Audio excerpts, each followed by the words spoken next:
Today, we're talking about all things nutrition and fitness. Did you know that you can get a full 40-minute workout in without ever leaving your office? And did you know when you're looking at food labels in the grocery store that you're looking at it all wrong? Dr. Felicia Stoler is here to talk to us.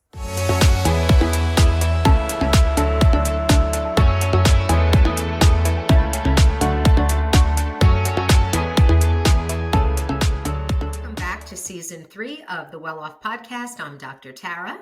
And I'm Gina Sim. And Gina, it is January. And you know, January is such a time of broken promises, right? People are vowing to be dry, go to the gym, eat better. Do you do that? No, because January is my birthday month, so I do whatever I want for January. Girl, get it, girl. That's But what I'm talking about. I'm totally on the same page with you though, because I know it's kind of always a bummer. I try to get everybody to go out and they're like, "Oh, I'm not drinking this month. Oh, sorry, I'm not eating out this month," because they're doing so. It's great for them, and I do end up going along with it because everybody's doing it. So, but I do try to practice this throughout the whole year, and that's why I really love having nutrition as one of our topics for the podcast because so many people ask me. I went on a health journey of trying to get myself. I lost a bunch of weight, and people are like, well, how are you doing it? How did you do it? What happened? So would love to really dive into the clinical parts of all of this. So that brings us to our guest today. So excited, listeners. Today in studio, we have Dr. Felicia Stoler. Dr. Felicia, you may know from her former TV show, but she's also an author, an expert in lifestyle medicine, and another fun fact, she's also a former congressional candidate. Who knew? I know. So, we love Renaissance women. Welcome to the Welloff Podcast, Dr. Felicia. Oh, thank you so much for having me. It's really my pleasure. Like we were saying, January is a time where people try to get serious about their health. But personally, I feel every day is a new day to start. It doesn't have to be a Monday. It doesn't have to be January. So talk to us about wellness and how people can be healthy all year long and not just in January.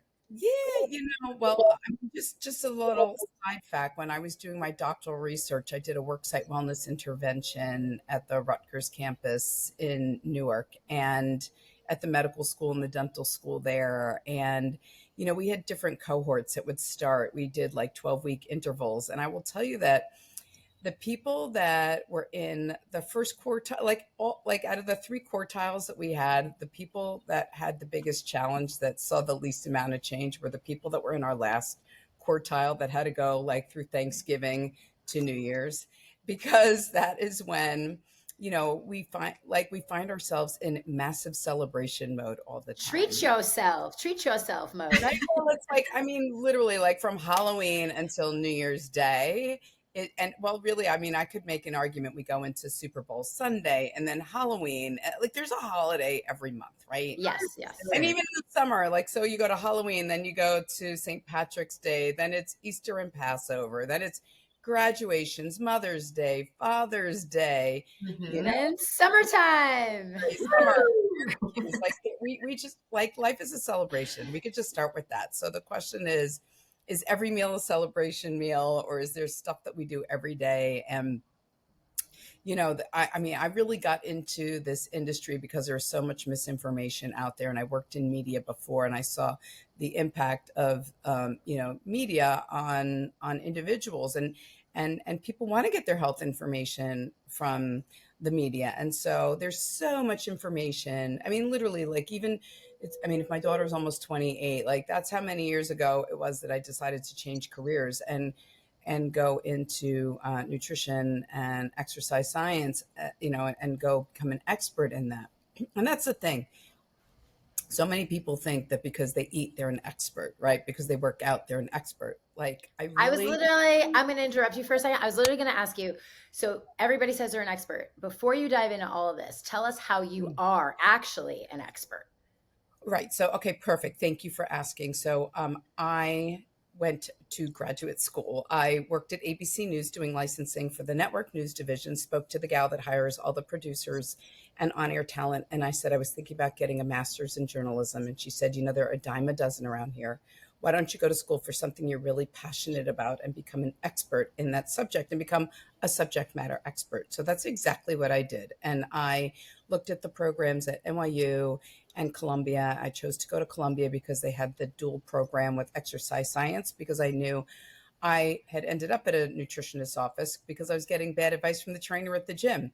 And a bodybuilding dude doesn't know how to help a 20-something-year-old woman, look lean. Like, I was going for a totally different look. And don't think I didn't read every magazine article and every diet book that was out there. And it's confusing and overwhelming. And like, this woman like sat me down and said, you read a lot, but you don't understand how the body works. And that's inherently like the issue that we have here. So I got a conditional acceptance where I had to take all these science, like real hardcore science classes. I had to get a B or better, and then I could get accepted into the program. And I got straight A's in all those classes. So I have a double master's degree from Columbia. I did a dietetic internship, which is a 1-year supervised practice. I had to pay big bucks to do that, to work for free. And then I took a year off, and then I started my doctorate at Rutgers. So my doctorate's in clinical nutrition, and my research was in worksite wellness. And I am a fellow of the American College of Sports Medicine. I'm a fellow of the Academy of Nutrition and Dietetics. I was the first cohort to do the board certification in lifestyle medicine. So I'm a diplomate of the American College of Lifestyle Medicine. So when it comes to education, I stay in my lane. I talk about what I'm an expert in. I've gone after many a well-known journalist. I've gone after doctors in public settings that just get the physiology wrong. And that is really a big problem that I have with the information that is out there. People are confused. They see that somebody says doctor. They don't know if they're a dentist, or they could be a rock doc, like they could be a geologist. I mean, we all use the term doctor because we have academic credentials, but like, really, what is your credential? And just like a little fun fact, every time I go to my doctors for my checkups, because they know I'm the real expert, half my doctor's appointments are always about my doctors asking me questions. Oh my God.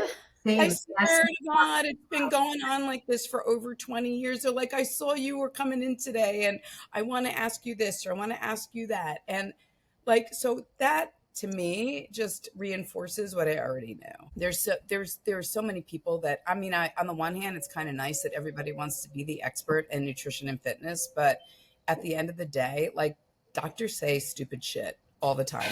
When I was teaching physicians nutrition as part of a sports medicine fellowship at Jersey Shore Medical Center, I would say to the doctors all the time, please be so careful about what you say to your patients, because when they end up coming to see the dietitian, what they will always say is, my doctor said.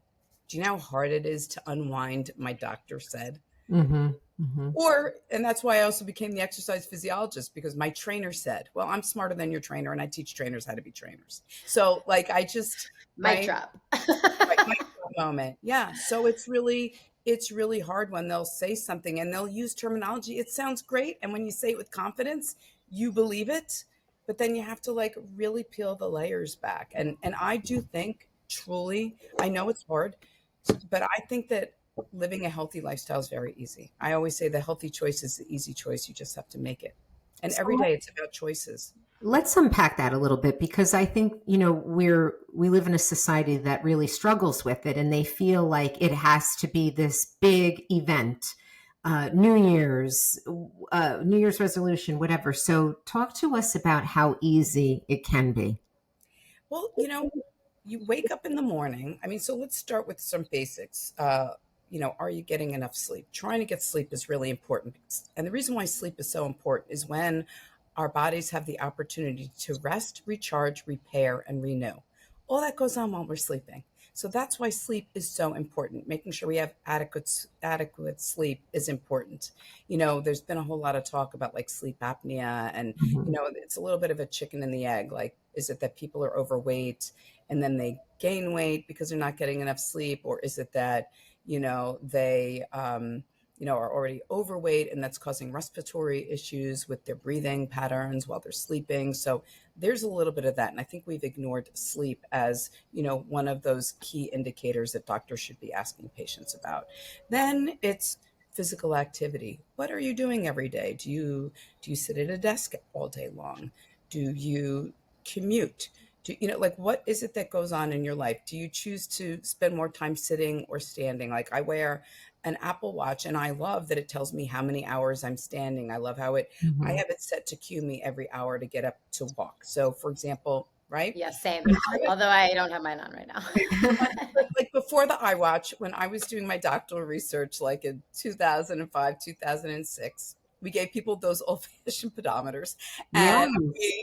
we did a few things. One, I told everybody to get up every hour and go for a 5-minute walk. If your colleagues at work are going out for a cigarette break, why can't you go for that? Do something good for yourself break too. That was number one. I designed in the biggest building on the Newark campus on, I guess they called it like 65 Bergen. It was a 16-floor building, and in the stairwells we put little exercises in placards and showed people how you could get a total body workout if you started on the 16th floor and worked your way down. And Oh, so, that's awesome. like, there's just different ways that we can use our bodies throughout the day to get more physical activity in. So there's a bit of that. It doesn't have to be in a gym. So for example, for the person who is at a desk job for 8 hours a day, if they took a 5-minute break every hour that they're at work and they did something physically active, they would accumulate 40 minutes of activity in a day, which is awesome.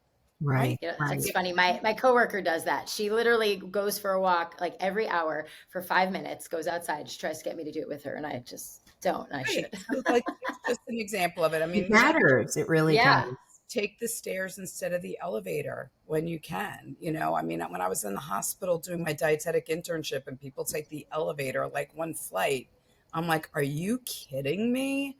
Like, I'm on the board of a not-for-profit yoga studio in Red Bank, New Jersey, and it's on the 3rd floor and everybody takes the elevator up except me. Like, I'm always like, we're coming to work out, folks. Like, take the stairs. Yes. We were designed to move, and it's a use it or lose it proposition here. Even like if you live in a house with stairs versus living in a ranch, like, it's so good to get that resistance exercise. You can use your own body weight as resistance. I've counseled a lot of older adults about the value of strength training, because I always say, you have grandchildren, they go from being little infants that don't weigh more than 10 pounds. They are just progressive exercise reinforcement. They just keep getting bigger and bigger, which means you have to be able to lift that child as they get bigger. So, strength training is important. And exercise isn't just about weight. It's about bone density. It's about muscle mass. It's about blood glucose and insulin sensitivity. It's about cholesterol. It's about your brain. It's about moving oxygen throughout your body. Like, it's so many things. It's about, like, maintaining the health of your heart.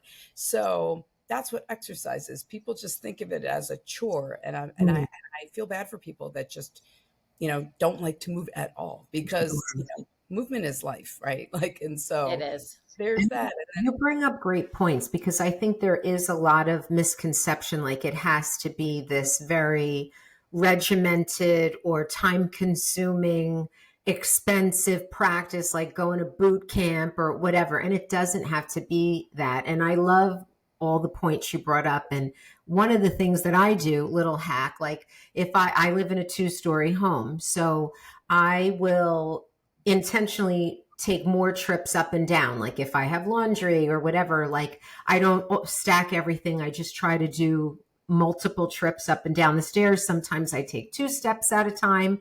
I do 100 squats minimum a day while I'm brushing my teeth, so I try to, fun fact. We need a video. Why was that not in your day in the Because life, it's Tara? nobody's business. Come Only my on. husband knows until now. He always makes fun of me, but I do my squats. Like, I don't want to lose my booty. You know what I mean? Like, I'm at an age, like, I don't want to lose it. I want my. But you know what it's about too, Tara? It's about it's also about, like, your ability to get up, because I heard a doctor say something so funny at the Integrative Health Symposium 2 years ago. He said, the minute you can't get off the toilet by yourself, right? Like, Grace and Frankie. Do you watch Grace and Frankie? Sorry. No.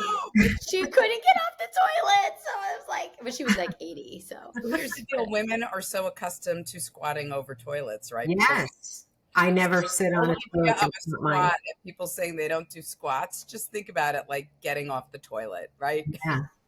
Yeah. Yeah.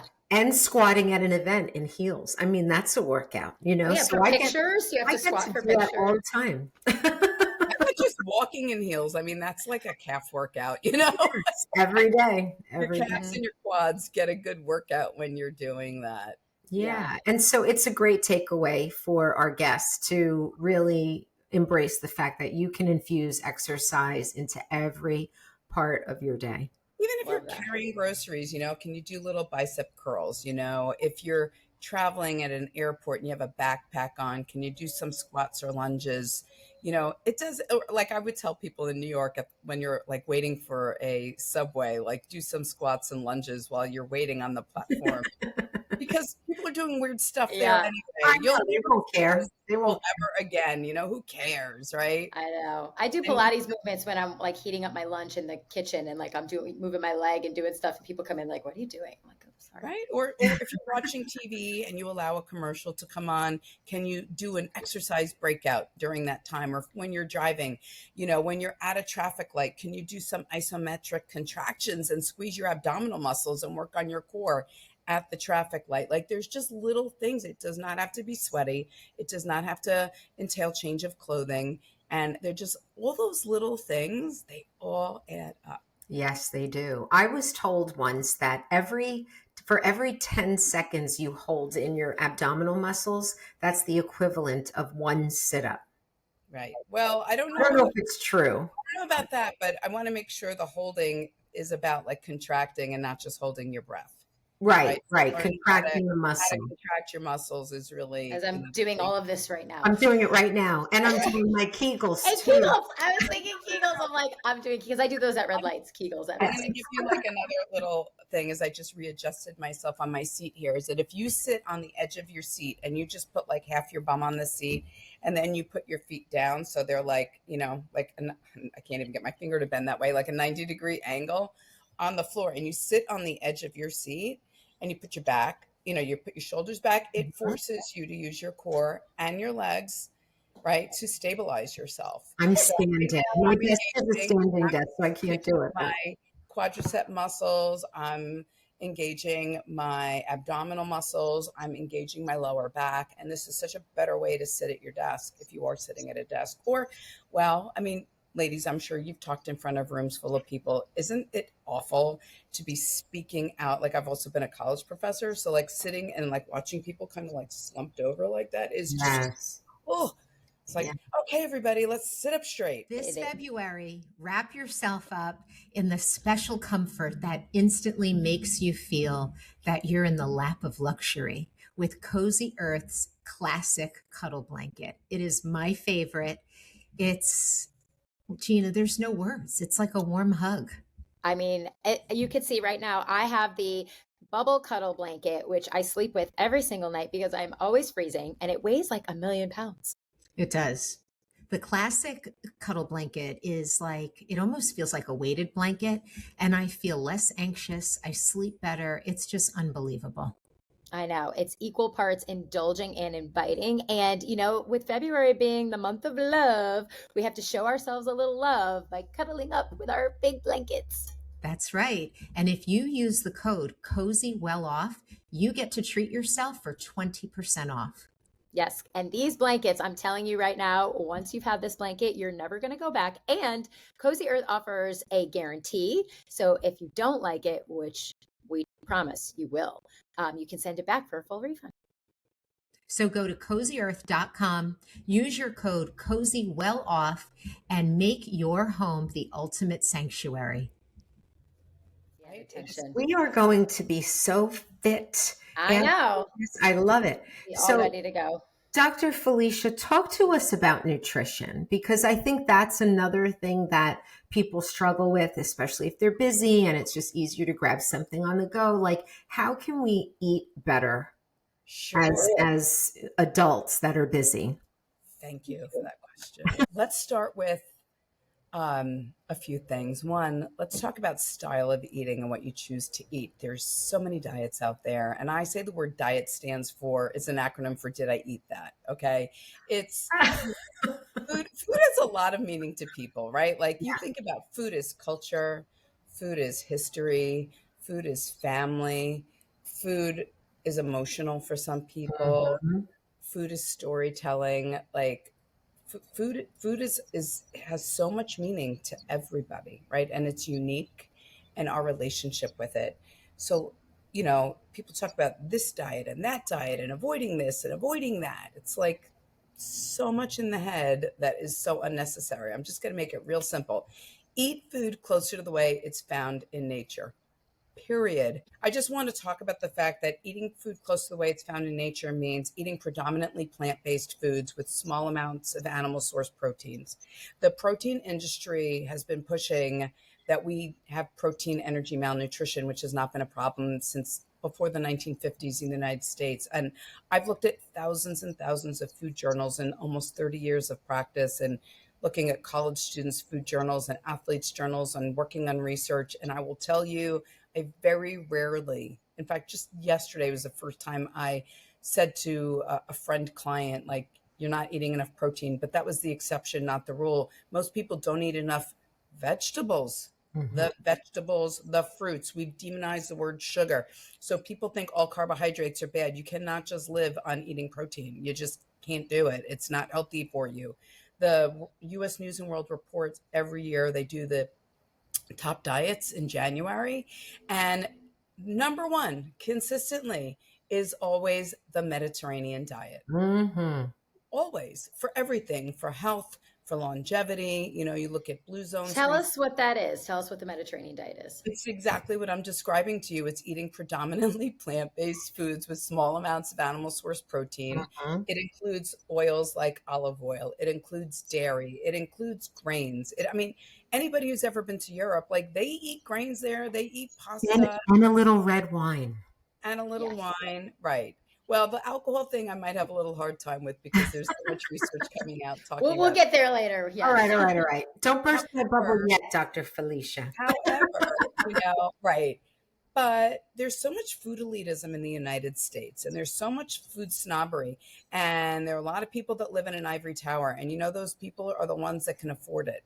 People that can't afford it. Let's talk about, people that are food insecure, or people that can't afford to eat organic all the time. And honestly, I don't even choose organic food. I don't really care to pay more for the same food that, organic does have its own level of pesticides, and copper sulfate at high levels is not really healthy. And that's like what they use predominantly on plants. So, um, trying to make your own food and cook. I mean, we've lost those life skills in schools, like, I think it's so important to learn how to cook. And a lot of times people don't have kitchen confidence. And, like we were talking about grab and go, like, I've always encouraged people to food prep on the weekends. If you're making dinner for your family or for yourself, can you make a little bit of extra? And can you take that the next day for lunch? Like, I know people that are like, I don't eat leftovers. I'm like, they throw food. Like, when I see plate waste, it makes me sick to my stomach. The Same. number one cause of greenhouse gas in this world is food waste. So, people talk about carbon footprint and what is causing the greenhouse gases to be problematic. It's not just cars, and it's not just factories. It is the waste that comes about from, everything along the food continuum, where there's, what it costs to make food, transport food, the amount that goes in the garbage, right? And throwing garbage out, stuff that is in grocery stores that's not being used, that's getting thrown out. I know that there's even a whole lot of talk about changing some of the labeling, because people think a sell by date is an expiration date, and it's really not. I mean, my kids would make fun of me a lot. They're like, that expired. Why do you Me have too. I live with expiration police, and I'm like, you can still eat it. Like, I always smell it. And if it smells fine, it's edible. as long Yeah. as air hasn't come in? I mean, why do you think people buy canned things? Or, like, before there was commercial, canning, people would jar. I mean, it's funny, they call it canning, but it's really, I always say it's jarring. Like, they would take tomatoes and put them in a jar, or they would take Yeah. vegetables. People would pickle their vegetables, right? They would pickle foods. We would end up, I mean, who knew that, like, fermenting, right? Across cultures, people were doing this, right? Mhm. Like, kimchi is like Korean, right? Like, And it's fermented vegetables of different sorts. And like in different cultures around the world, like people have been fermenting, and canning produce for when, for when it wasn't in season, right? And so I think that is really important. Looking at portions, not overeating. I'm not saying I'm a food police person. I'm not like law enforcement, but when I'm out and I see obese people eating in a restaurant, they are not eating like I'm eating, and I don't eat like a bird. Tara can No. tell you that. I Yeah. definitely We like to eat. I have a hearty appetite. However, I see obese people eating like I would expect obese people, and I'm not trying to judge. I'm just observing. I look what's in people's grocery carts. I'm not telling them. I'm just taking it in.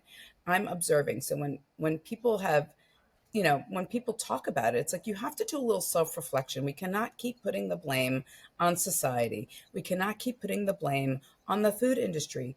The food industry is making what people want. If you don't want to eat something, don't buy it, right? You can choose to buy something or not buy something. You can go to grocery stores like Aldi or Lidl, which, are more affordable, or go to Walmart or the Dollar Tree, the dollar store. People do buy groceries at those places. Yeah. And you can buy foods that are better for you in these stores. It's your choice to pick something off a shelf and put it in your cart and take it home with you.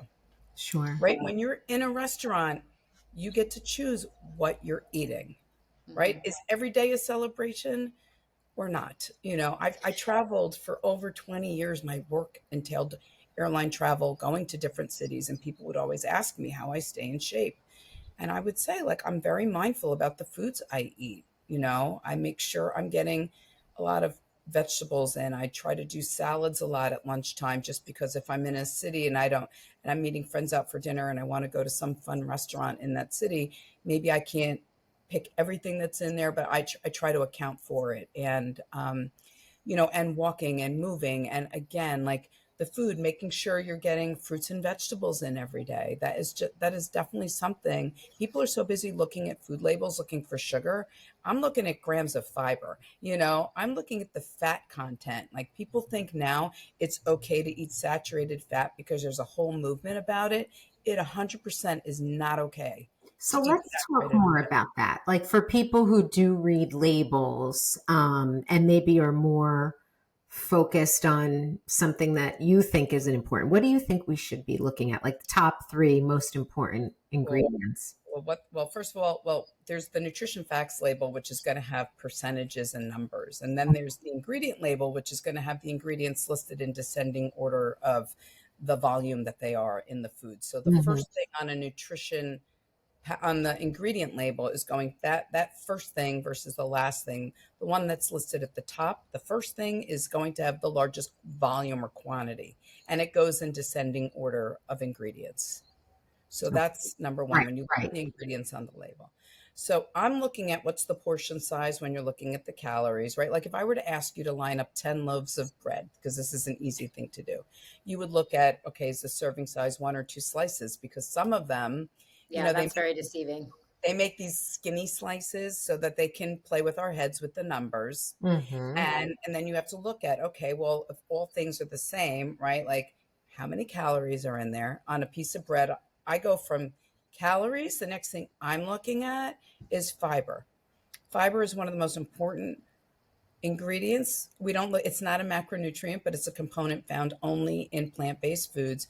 Fiber is necessary for the good bugs in our belly. We hear talk about prebiotics. So prebiotics are like the bugs in our belly. They feed off of one thing, fiber. So we should be getting at least 25 to 30 grams of fiber a day in our diet for our GI tract to work properly. And there's a whole thing with the whole gut brain axis and how they all work and communicate, and our lining of our intestinal tract is the number one line of defense for our immune system too. So there's so many reasons why it is important.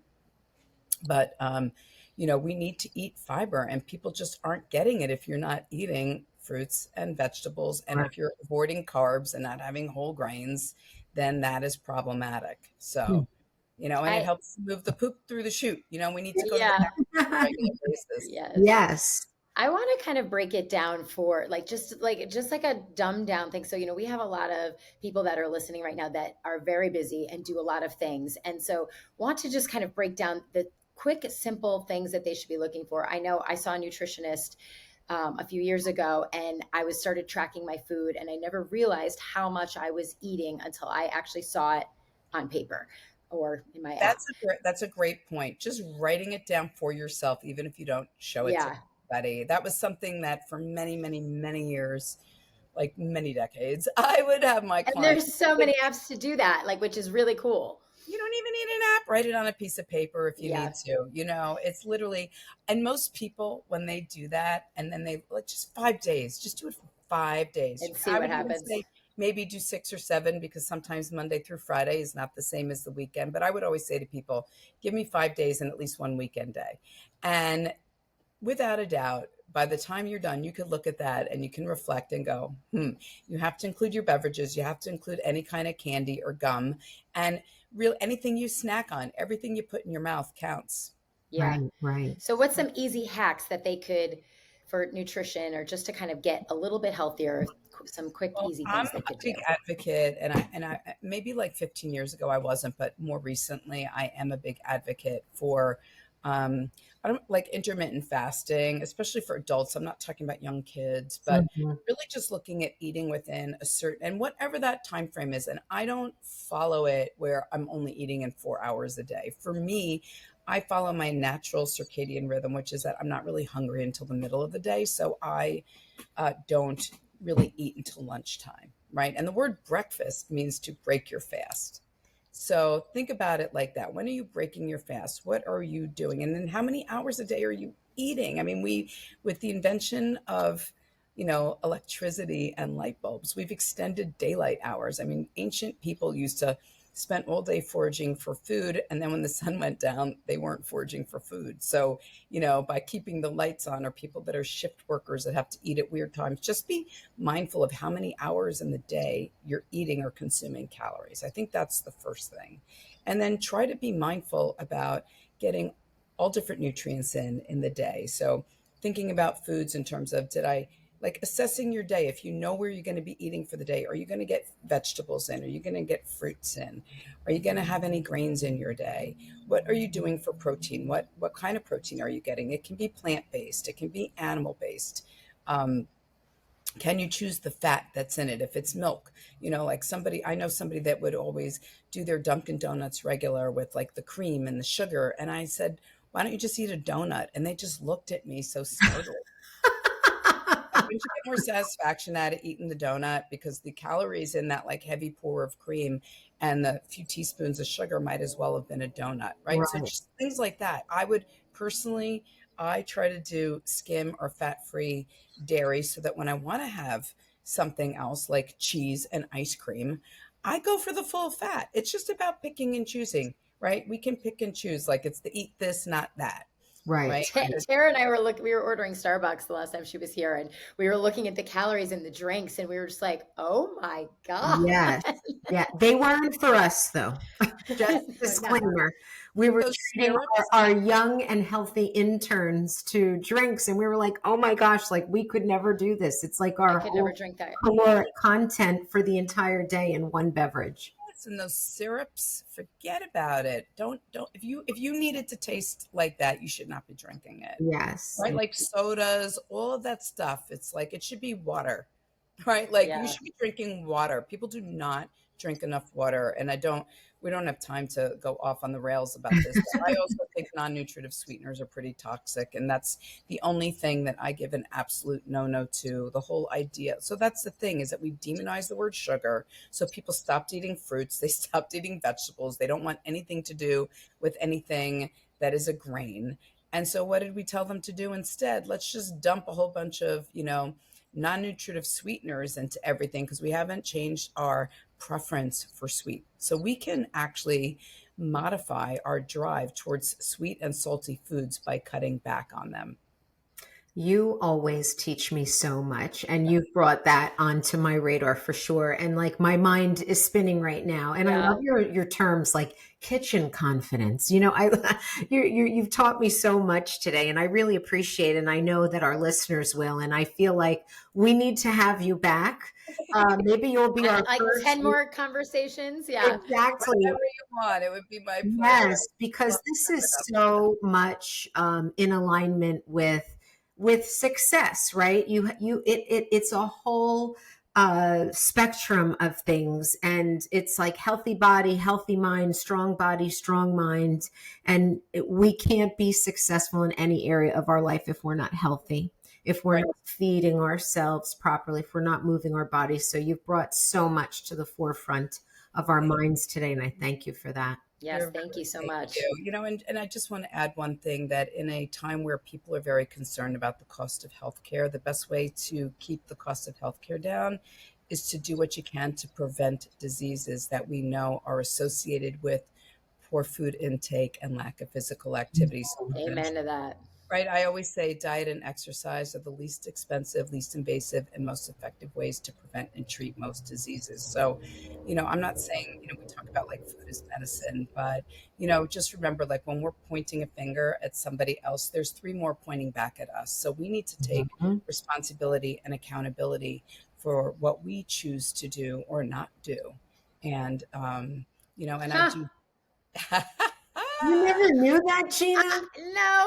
Oh, I'm like, wait, I'm what? so upset that I didn't teach you that. I tell What the my heck? clients that all the time. Yes. Yes. I'm sorry. So if you're listening, I am literally making the gun pointing finger, and I see the three fingers pointing back at me. Yes. I'm like, Yes. oh, Yes. Yeah. So it's like we blame on other people, and it is just so important. Health is wealth, like it is priceless. There are so many things we can't control in this world, but the things that we can without becoming like OCD nuts about it is it's about choice, and it's about pleasure too, and learning to, that you can readjust your taste buds and your preferences, and people shouldn't wait until they get a diagnosis of heart disease or cancer to change their eating habits. Like Right. it's about not getting there in the first place. So, on that note, we would love to ask you the famous question of our podcast, and that is, what does Welloff mean to you?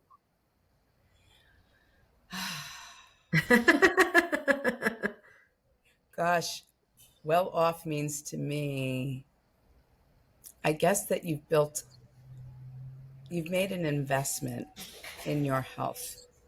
The way people look at having money in the bank, have you invested enough in doing the things you need to so that you are physically and emotionally well off in life? Wow. Because that, right, comes through. Yeah. I love that. me too. Great answer. Mm-mm-mm. Great answer. So, Well, thank you. yes. You're And welcome. Thank Dr. you so Felicia much. Stoler, tell us how we can find you and how our listeners can find you.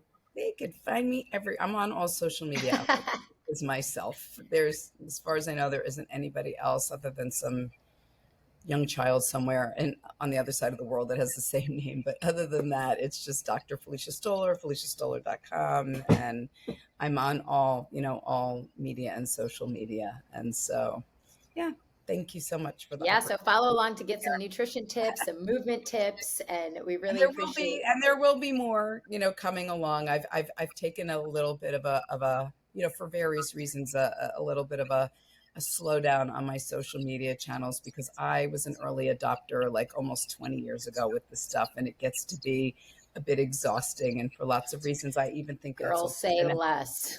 that's been a healthy thing to do too, is to, take some social media breaks and not be so, overly engaged with that. I think that there's a value in that. And that's another thing. I'm sure you've talked about that with For other people. sure. Yes. Yes. Yeah. Well, thank you so much for your Thank time, you. for sharing your wisdom with us, and Thank you. making us more mindful of how necessary it is to pay attention to what we eat and how we move. 2026, new year, new you. Let's go. Thank you, Felicia. Oh my gosh, thank you so much.